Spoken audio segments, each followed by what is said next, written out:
I don't think people realize how crazy this is, but we are watching something happen in real time that nobody thought was possible, guys. Call of Duty, the Call of Duty is losing momentum. Not slowly, not subtly, guys. It's flat out falling off a cliff.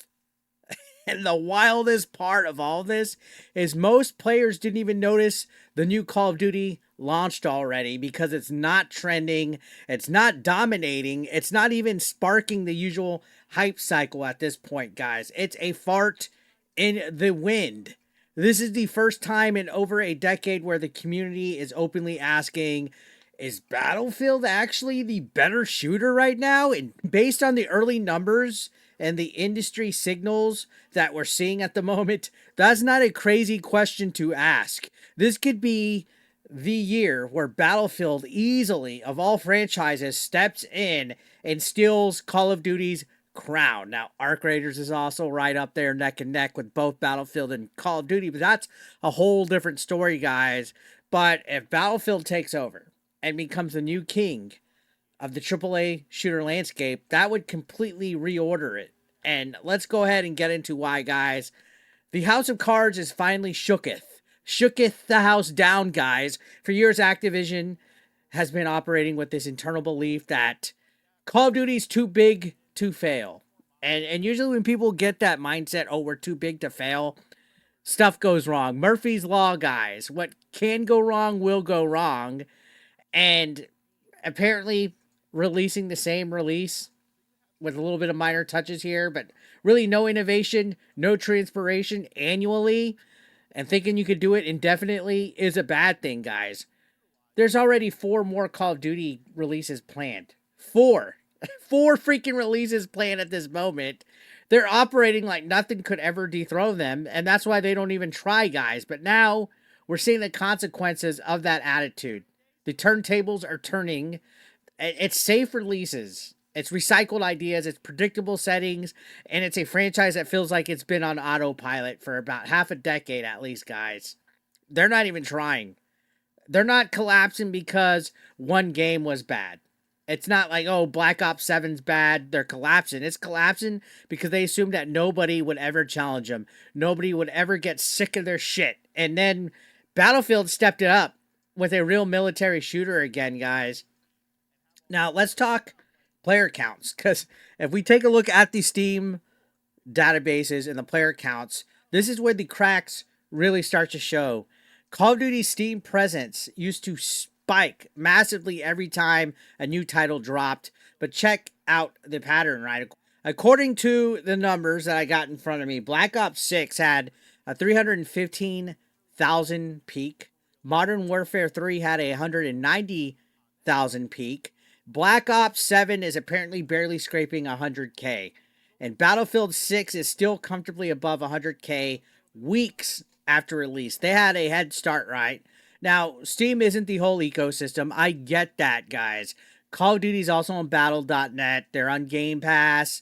But trends do not lie, okay? For a franchise that once dominated every single where, this is a pretty bad and serious drop-off. Meanwhile, Battlefield's doing numbers that Call of Duty should be doing even after its launch week. That's unheard of.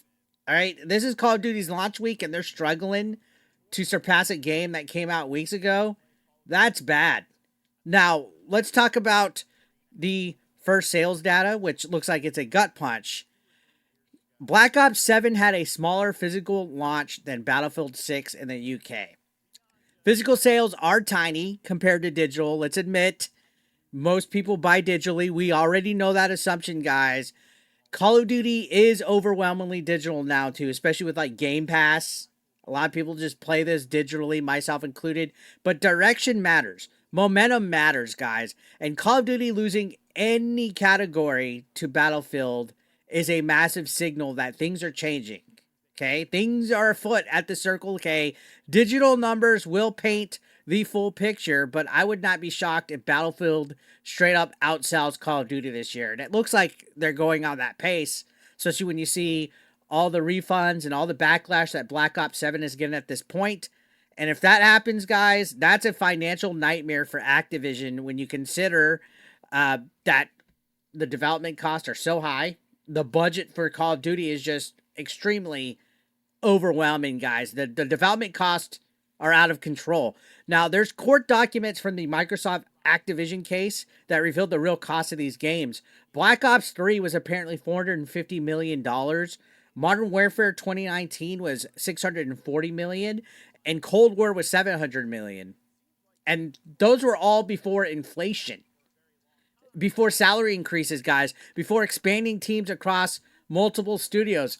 These games are over half a fucking $1 billion. Are you kidding me? If Black Ops 6 or 7 didn't flirt with the $1 billion mark, I would be shocked. I haven't even seen the budget numbers for those. But I would venture to say we're seeing at least $800, $900 million each for both of those. And when budgets balloon like that, the one thing you cannot afford is a mediocre launch. You have to come in swinging. You have to make your money, guys. But this release feels so forgettable. It's honestly a forgettable release. Black Ops 7 does not feel fresh.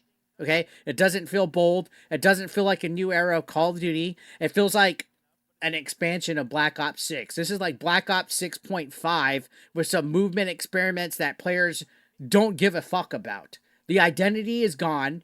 The spark is gone. That lovely feeling, whoa, you lost that lovely feeling.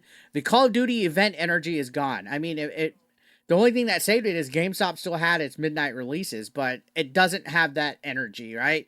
The franchise used to drop games that felt like cultural movements. Modern Warfare 2, Black Ops 1, Black Ops 2. These games defined entire gaming eras. Those games were like legendary, modern classics. Now Call of Duty just feels like, oh, here's another operator pack. Here's a crossover skin with Little Caesars. Bye. See you next year. See you next season, right?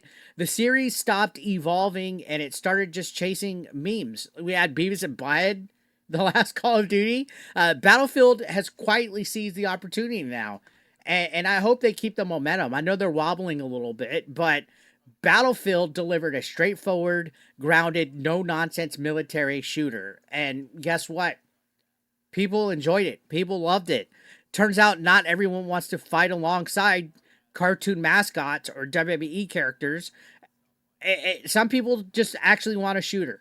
Battlefield is Call of Duty's first real threat in years, guys. Now let's rewind a couple years ago. Hogwarts Legacy outsold Modern Warfare 3 in 2023, and people called that a fluke. But we're already seeing a trend starting here, guys. Call of Duty isn't invincible anymore. This year might be the turning point where another franchise finally proves it. Okay, and it looks like it's Battlefield. If Battlefield continues this momentum and Call of Duty's digital numbers don't drastically outperform expectations, we're going to be looking at the first true shift in the shooter market in over a decade. And that will force Activision into a corner. And nobody puts baby into a corner, guys. They either need to reinvent Call of Duty or they need to just let Battlefield eat their lunch, guys. So if Call of Duty wants to reclaim the throne, it needs to do what it used to do in the beginning, guys, which is take risk, shift eras, overhaul the gameplay, stop pandering to meme culture, make campaigns that matter. This campaign was a fucking letdown. Make multiplayer feel distinct year to year. Multiplayer is virtually like untouched because right now Call of Duty feels like it's coasting. All right, it's just coasting. It's just swimming through the motions, and Battlefield is hungry. Battlefield's absolutely hungry, but I want to hear from you guys. Are you actually enjoying Black Ops 7 if you're playing it? Or do you think Call of Duty is dead? Did Battlefield actually hit the formula? Or is it just Call of Duty burnout helping it? Drop your thoughts down below. If you're new here, hit that subscription button. We're on the road to 100,000 subs. And don't forget to like. I'll see you on the next one, guys. Thank you so much for watching. Take care.